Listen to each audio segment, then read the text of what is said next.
Mirror, mirror on the wall, who is the fairest of them all? Remember in the fairy tale, Snow White, when the queen was outraged after the mirror answers to her that her daughter, her stepdaughter, Snow White, is the fairest. Even though the mirror shows the queen the qualities that she lacks, namely kindness, humility, and patience, rather than face her need to develop these qualities, the queen chooses to invest her time and energy to destroy Snow White instead. We know how that ultimately turns out, right? Snow White lives happily ever after with the prince, while the queen simmers with resentment.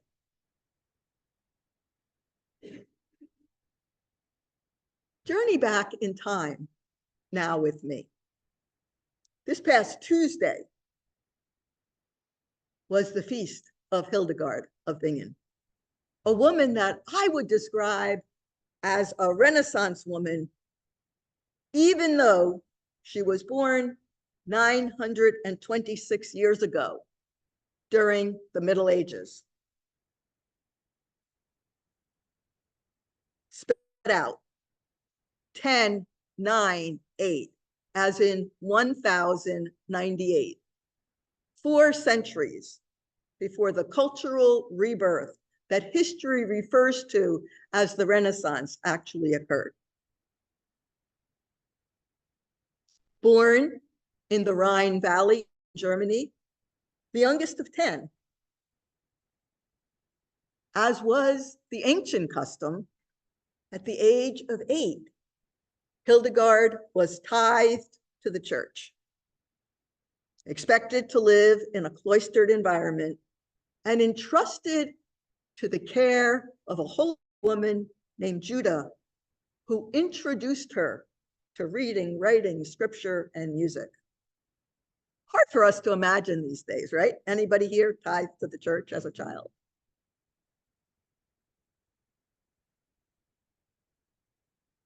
At the age of 14, she entered a hermitage and took monastic vows as a Benedictine.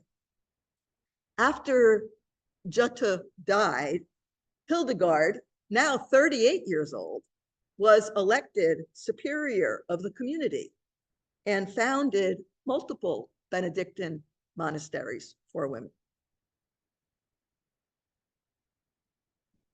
12 years ago, Hildegard was named a doctor of the church.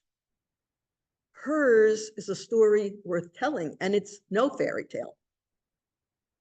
Incredibly gifted and wildly creative, Hildegard never fit the stereotype of a typical medieval vowed woman. In addition to being known as a writer and a theologian, she is remembered as an artist, composer, creation-centered mystic, pharmacist, and preacher. With no patience for hypocrisy, Hildegard saw the bigger picture and lived all in. Her writings put more weight on the incarnation, God becoming human, than on the crucifixion and resurrection of Jesus. This was quite a departure from the teachings of her day, with their focus on sin and atonement. No wonder some saw her as a witch or a dissident. As we heard from Anne in our first reading, Hildegard saw the world sacramentally, the earth as a sacred mirror reflecting our internal reality. She counseled emperors and popes and restructured her religious order so it wouldn't be under the authority of a supervising male cleric.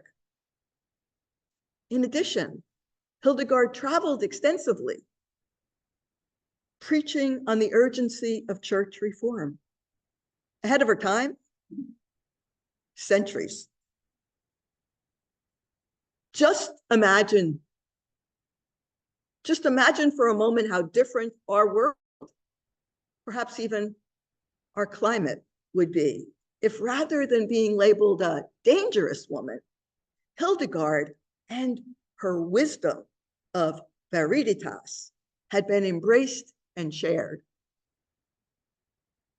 900 years ago, in her corner of the world, Hildegard lived a counter-cultural story grounded in the greening power of the divine, that the force of the Spirit was active and constantly moving in things, including us, toward wholeness. My friends, that same force, that same Spirit holds us as we navigate the highs and the lows of our lives. Even though the scientific community has caught up, church doctrine remains heavily encrusted in medieval philosophy. Even though in Snow White, wisdom was revealed through a magic mirror, today's second reading from James suggests that wisdom is revealed in action. In our gospel, which happens to be the first healing of a blind person in Mark's account, Jesus asks the question, can you see anything? How would you respond when asked, can you see anything? Even if we set aside glaucoma and cataracts and macular degeneration, the reality is sometimes each of us are unable to see clearly.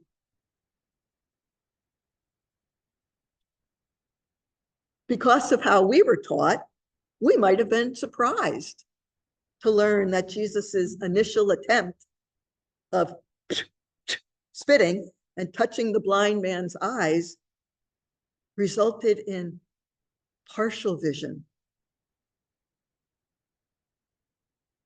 where the blind man reported rather than people, he saw trees walking. The next time Jesus laid hands on him, the healing was complete and the man was able to see clearly. Here's the point. Healing is more complicated and gradual than people expect, both in Jesus's day and today. And think about it. Don't most of us expect Jesus to just like everything he touched turns to gold, heals the person the first time? Maybe like us, Jesus had to practice too.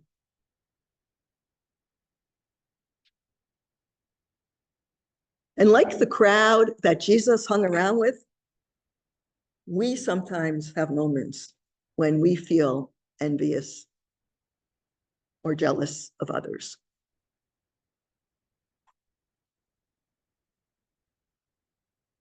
This week, I encourage you to look for enchanted moments. Those places where you might glimpse the energy of wholeness. Wholeness and healing in surprising, maybe even puzzling ways. I'll leave you with one that came to my awareness, actually via a Facebook post from Jim Kibe's sister, Jenny. It was a video created in collaboration with St. Jude's Children's Hospital. It turns out the Polaris Down mission raises money for St. Jude's. The dream of the video was to inspire the next generation to look towards the stars. The video features astronaut Sarah Gillis, a SpaceX engineer, playing Rey's theme from the movie Star Wars: The Force Awakens on her violin. While playing weightlessly from space, Sarah, with hair standing on end, I can't do that because I cut mine recently, but Sarah's is longer.